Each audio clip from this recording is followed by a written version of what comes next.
All right, so a couple weeks back when I made the video on this iFlight Go Cam, which is iFlight's version of sort of a lighter naked GoPro alternative, I received a lot of comments and complaints about the price. This one here is the GR version, but I think it's about 200, and the G3 version is like 300, and one's kind of like a RunCam 5 orange, rebrand, recase, and then the other one is the $300 one's like a SMO 4K recase, which is this one here, and this one runs about 250.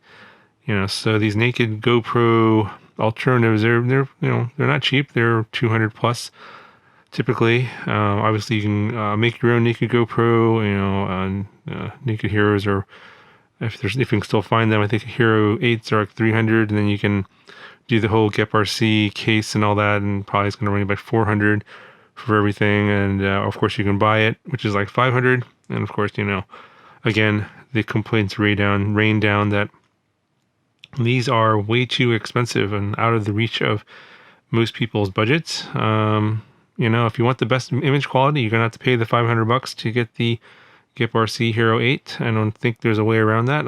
If you guys know of a way to get it for a lot cheaper in the 200 or less range, let me know.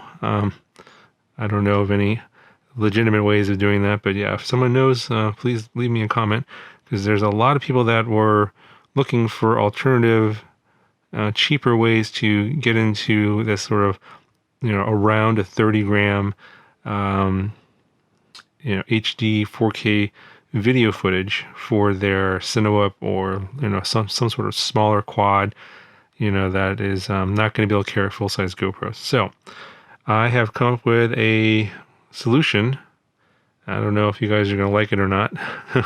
We'll have to see. It's cheaper. It's under $80. And, it's a camera that I reviewed before. You probably aren't going to recognize it here, but this is what it looks like. So I have it here currently mounted on the ProTech 25 pusher. This here is the Hawkeye Firefly 4K camera.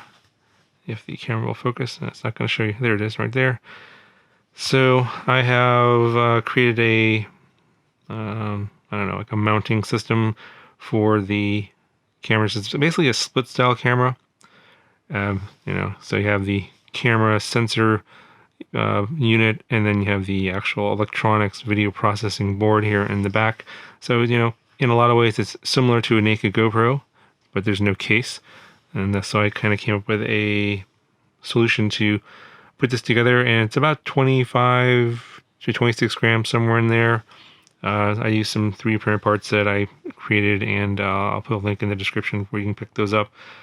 Right now, I created a little mount for the ProTech 25, but I could probably create a mount for like the GEP-RC mount and some other mini mounts that are for these like sort of smaller Cinewups that are going to want, for people that are going to want to carry something that's around 30 grams or less and get 4K or HD footage in this kind of form factor.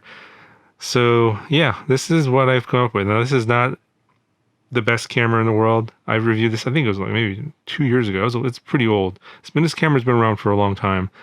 I just haven't been using it because the image quality isn't the greatest. It's 4K 30, 16 by 9 video, but the bit rate is like 48, 49 megabits per second. So it's okay-ish. The image quality is a little bit over sharpened in my opinion and too contrasty. But the biggest problem in my opinion is the field of view is pretty narrow compared to GoPro. So this is one of the reasons why I don't really use this camera for any kind of footage. But it could be okay for some situations where you're not doing a lot of proximity flying, maybe if you're just, cruising around, that kind of thing. The main point of this is cheap. It's under $80. And if you're looking for something that can get you into the naked GoPro kind of game here with something super light on a very small Cinewup, I don't know if there's anything else. I did a lot of searching. There are other split cameras that are perhaps a lighter and maybe a little bit better in image quality, but they're going to be more expensive. I think the RunCam Split Mini was like $120. Of course, you can get the Runcam 5 Orange and strip that down, but of course that kind of defeats the whole purpose of buying something that you don't have to take apart and potentially destroy. This, obviously comes like this out of the box, and you just have to put it together. So assembling it is fairly straightforward. You have basically 4 nylon M3 screws, because this is a 30 by 30 board. Goes to the back there, and then you have some nuts in the front here that hold the 3D printed part. There's 2 of these you have to print out, and then I just bent them to act as a vibration dampener. This is TPU, by the way. And then 2 hole here to mount the camera.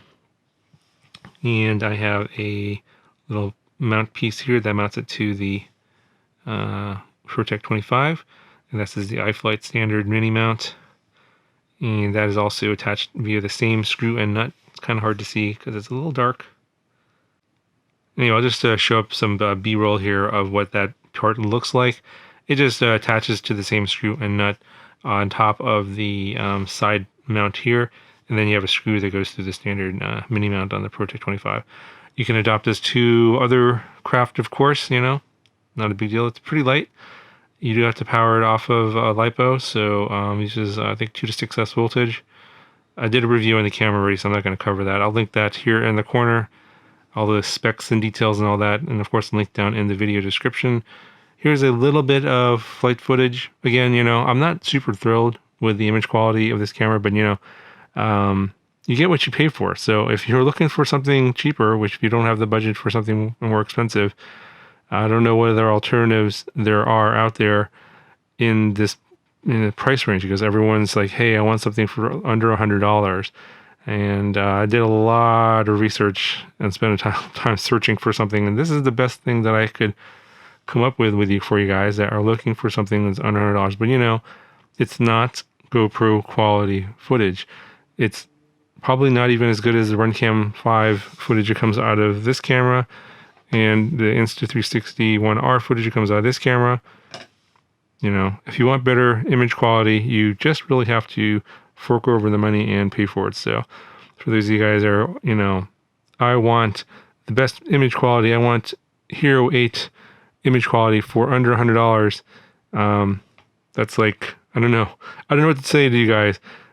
Keep waiting. Maybe someday. I don't know. This is what I've come up with. Let me know what you guys think in the comment section below. Talk to you guys in the next video.